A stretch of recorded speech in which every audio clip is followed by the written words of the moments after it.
Hi mga Constable, may ikikwento pala ako sa inyo. After ko makarecover sa depression and anxiety ko, ang dami kong realization, ang dami kong natutunan sa buhay na kailangan after nito dahil nakarecover ako. Yun nga sabi ko, thank you Lord kasi dahil nakarecover na ako, gusto ko yung mga katulad ko na may nararanasan na stress, anxiety, and depression. Gusto ko soon matulungan ko din kasi sobrang hirap pala na may dinidibdib, na may dinadalang karamdaman na stress, depression, and anxiety. Dati before, akala ko ano lang siya eh. Sabi ko, bakit dumadating sa point tong mga taong to? Simpleng bagay lang.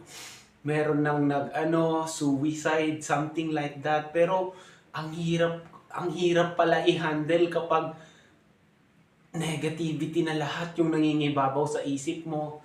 So, ako nga halos dumating sa point na 3 times nag-commit ako mag-suicide. Pero ito, sa awa ng Lord, sa awa ni Lord,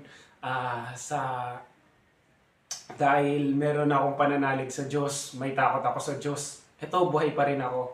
Kaya ngayon, starting now, I will share all my positive thoughts for the new generations para ma-influence ko sila na maging positibo lang sa buhay. Then, starting now, this is the starting point.